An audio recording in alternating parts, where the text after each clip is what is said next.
my vehicle here.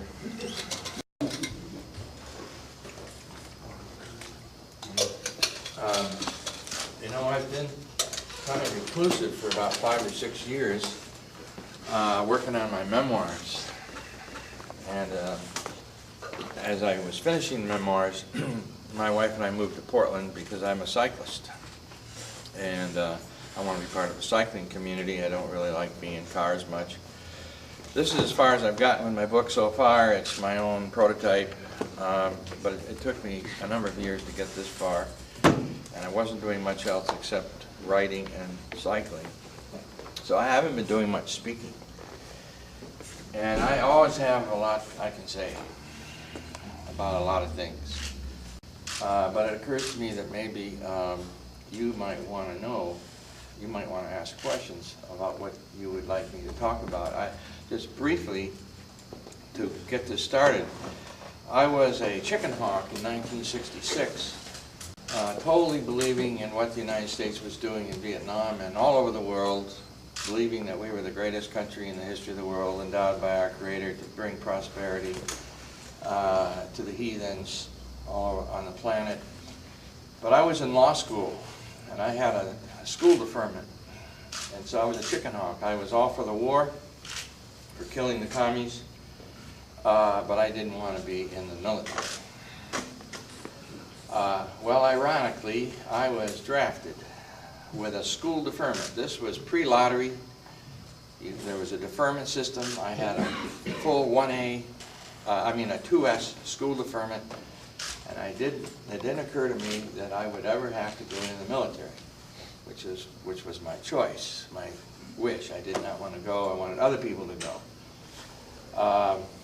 Well, ironically, I did get drafted in my 4th semester of law school, and the selectives, I went to meet with my selective service board in this little town in upstate New York, and they said they would defer my induction from March till June to enable me to get finished my 4th semester. So in that period of time, I enlisted in the Air Force, thinking that was the easiest way out. And that was a 4-year program, and I went in as an officer. And I had an assignment at Headquarters Air Force in Washington for 2 years, which was a very white-collar job. It was really kind of unbelievable that I had such an easy job. But then, ironically, another irony happened. I got selected to be in an experimental Air Force Ranger program. I didn't know they had Air Force Rangers. And sent me to Fort Campbell, Kentucky for 12 weeks of Ranger training. And I had 43 men under my command. And the next thing I knew, I was in Vietnam. And I was in the Mekong Delta. And this was in the spring of 1969. And I had an extra duty. I was asked by a Vietnamese colonel. I was a first lieutenant. I was asked by a Vietnamese colonel to accompany one of his lieutenants to document some bombings. Wanted to know the success of these pilots because he had heard rumors from the local CIA, basically torture center in Canton City, that several of the new Vietnamese pilots that had just been trained in Louisiana and arrived at Venturi, where I was, were VC and were planning to sabotage or not carry out certain missions. I was very naive, even though I was 27 years old at that time. And I just didn't know what a military target was. I didn't even think about it. It was just, okay, on April 12th or something like that in 1969, this other lieutenant and I went to view the aftermath of a bombing mission. And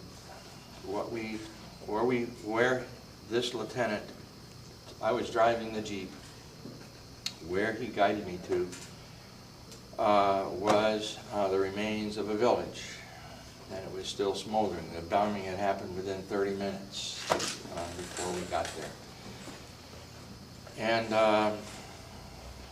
I didn't really know for a few seconds exactly what it was, but then I realized it was a village, and everybody was either dead or was almost dead, and there were somewhere between 100 and 150 people, half of whom were children, obviously, because their bodies were about that long.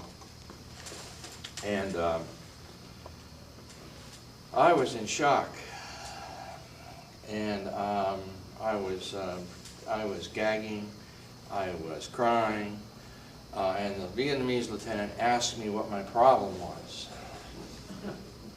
We both were there together. We were witnessing the aftermath of this bombing, which obviously was a village. Everything was in smoking ruins. I could smell the burning flesh. I could smell the napalm. I could smell the chemical residue from the exploded bombs.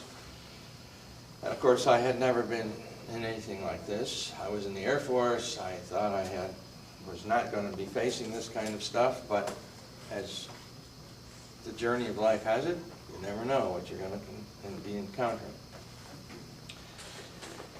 And there was a moment that I couldn't walk any further in this village because there was a woman and holding her children on the ground, and they were just barely recognizable. They'd been napalmed, but her eyes were open.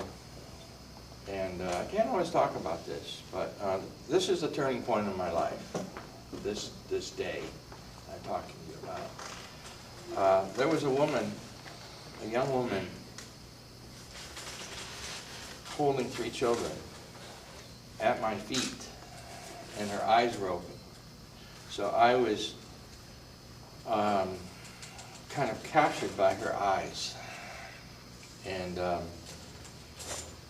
I thought maybe she was alive. I just didn't know. I was in some kind of shock, but I was infatuated with this woman, and I realized that she was dead and that the napalm had burned her face and her eyelids. So her eyes were looking straight at me. And at that point, when the lieutenant asked me what my problem was, I told him I was looking at my sister, which was some kind of a metaphysical, epistemological break in my whole thought process. And I think of her so much that I've given her a name. Her name is Miley.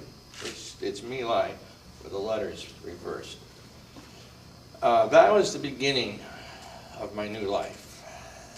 I have definitely not been the same since that moment. I had to go into 4 more villages that week. And in that week I saw somewhere between 700 and 900 dead Vietnamese. All villagers, none of them were armed. None of them had anti-aircraft guns. There were no AK-47s. They were villages that were bombed with A-37 planes flying into 300 feet, dropping their armaments and then taking off. Easy job, and I was at the base where the pilots were, and so they would be at the officers' club laughing about their days, bombing, and waiting for another day. So that was my baptism into consciousness. I did not think I had any. I didn't know anything about consciousness. I didn't know anything about values other than American values, whatever that is. And so from 1969 on, my life has been very different.